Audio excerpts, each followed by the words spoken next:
Well, here we are at the 2025 Claremont Statesmanship Award dinner. This important event with the Vice President of the United States in attendance.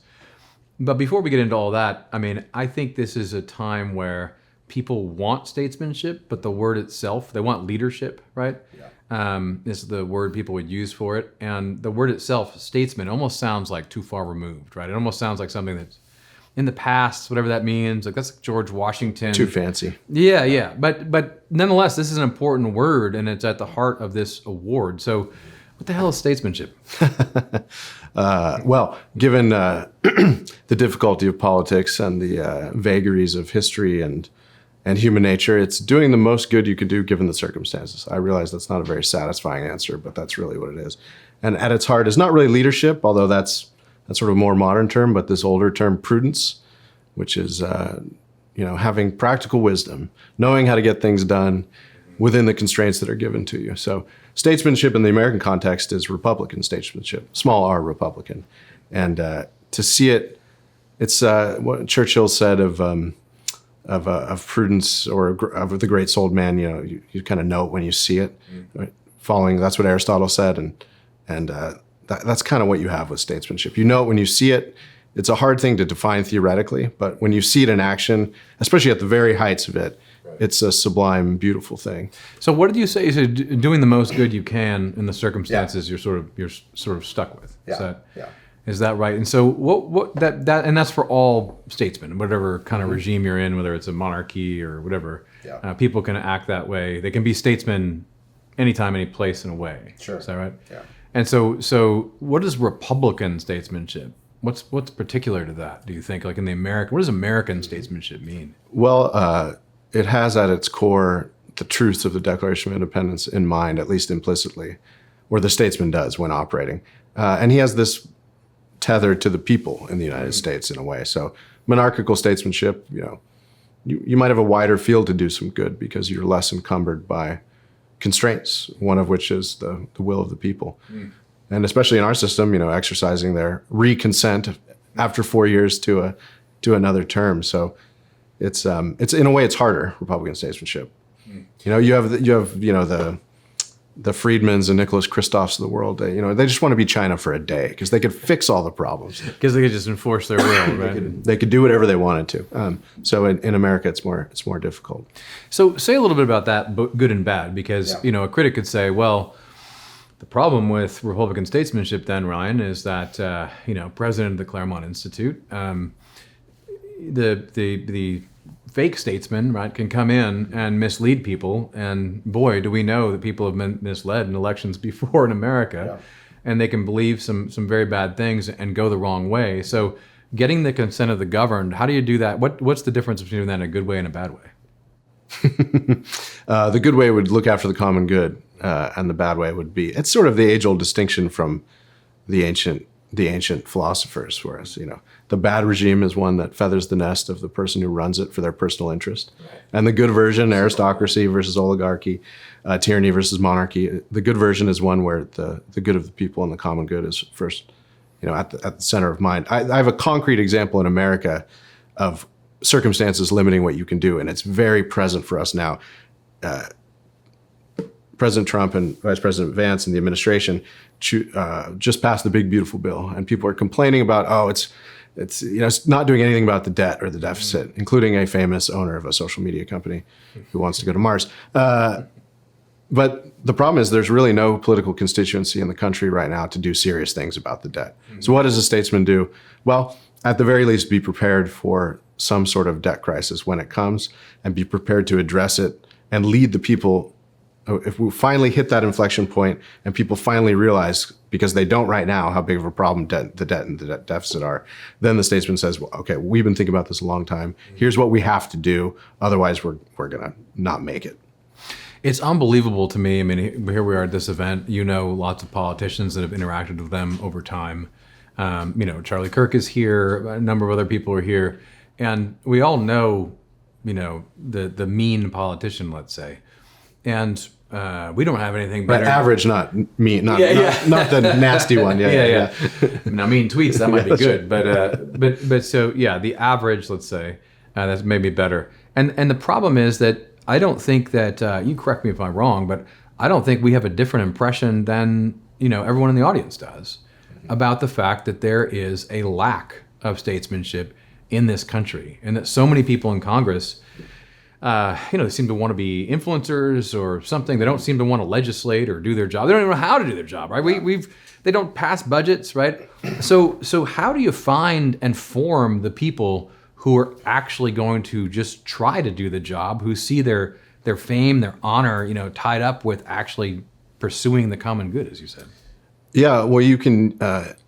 We give this sort of speech to our young fellows sometimes. It's a great time to be involved in politics in America because the crisis is coming, great change is afoot, and so that's a great opportunity if you're intelligent and ambitious. And what we try to do at the Claremont Institute is equip them with the older way of thinking about American politics and the older way of how to do it, so that at the very least we can try to inspire them to change course. The big problem that they're facing, and you mentioned them not even knowing how to legislate, is we've had now for 70, 80, 90 years, you and I have discussed this before, this giant administrative state that corrupted the budget process. It has led to a Congress that really doesn't legislate anymore. It occasionally passes giant spending bills under the threat of, holding guns to their own head. So it's no way to run a railroad. But if we're going to get back to anything more sane and responsible, it starts with learning how it's supposed to operate. And, we might, look, we're never going back to 1789 or 76 or whatever. We have to adapt it for our times. But getting a more responsible legislature is really the biggest struggle that we have right now. And I mean, this is an interesting question because, when you think about it, you select leaders, right? You select talent. That's what the fellowships are. Yeah. I mean, that's what, you've done this for a long time. You've been in and around the fellowships, right, for a long time. And so when you look at that, I mean, you're trying to select people who will become statesmen, or at least have the will to be. Yeah. So what do you notice when you think back about the kinds of people that you're looking for, and the kinds of people that really everyone in the audience should look for when they're thinking about who to vote for? Well, you're looking for intelligent, public-spirited young people who, you spot it in different ways, but have a certain zeal for their country and love it and want to help save it. And that usually comes across palpably in the people who are going to be really good at it. You play the law of averages. We've had over 1,000 fellows. Not everyone's perfect, but you just do the best you can. You try to attract talent through marketing and inspire them to be their very best selves. And as I said, you can actually, in a way, if they're really successful at it, they could be saviors or participate in the saving of the republic, which is a great spur to their love of honor and fame. You just have to be properly channeled.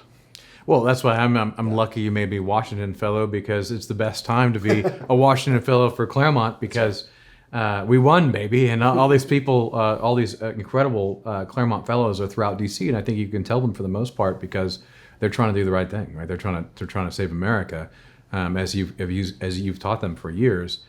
I think that when you look at the broader picture of what statesmanship is, this award is important just to use that word, just to educate people about what that means and to aspire to higher and higher heights. But let me be a jerk for a minute and say, okay, Ryan, well, the Statesmanship Award, that's pretty lofty.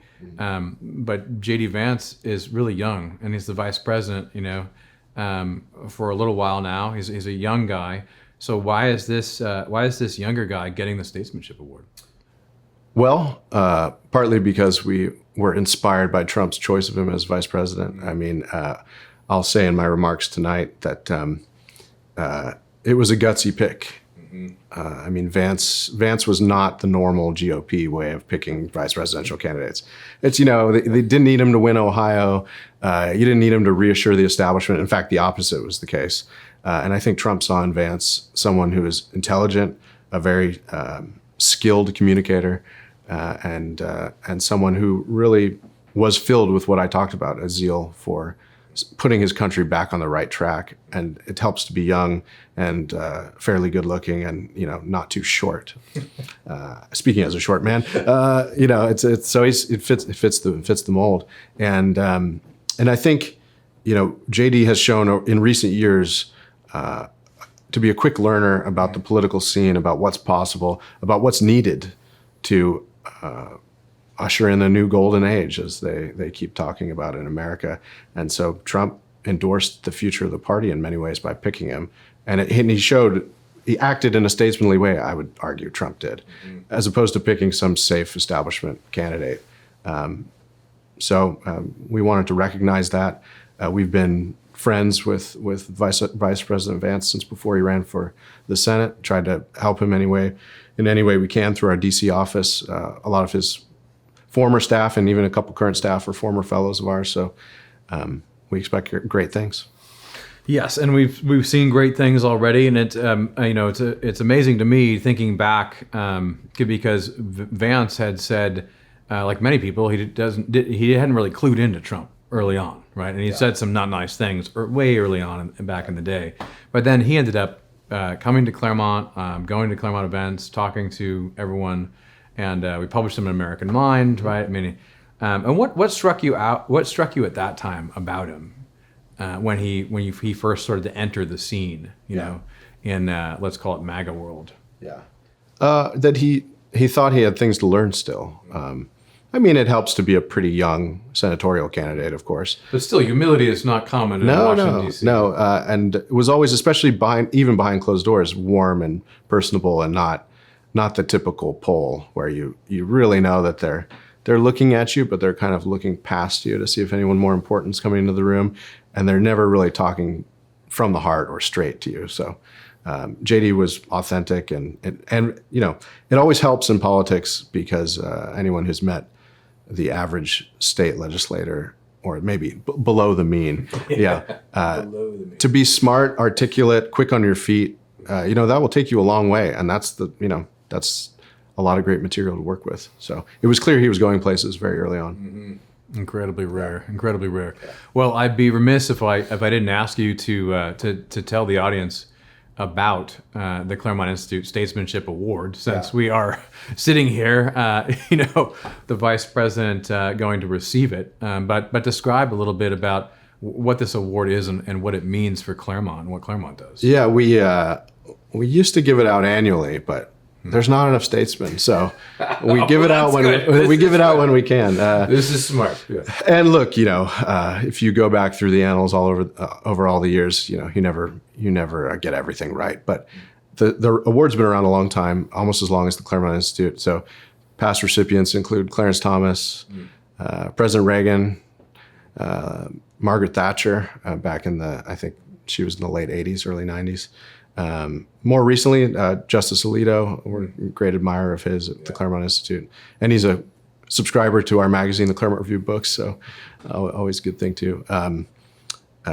So it's our annual, semi-annual, when we can find a good statesman, attempt at recognition of this important skill and this lost term, as you said. You know, we need to revive it and make statesmanship great again, at least as a concept. Because, you know, people will get cynical about politics and they think it's all just about lying, raising money, and betraying your voters and not being held accountable. But at its height, it's one of the most important things that a country needs to get right. And we've been failing for a long time, and hopefully we're back on some semblance of a better track. Ron Williams, thank you. Thanks, Matt.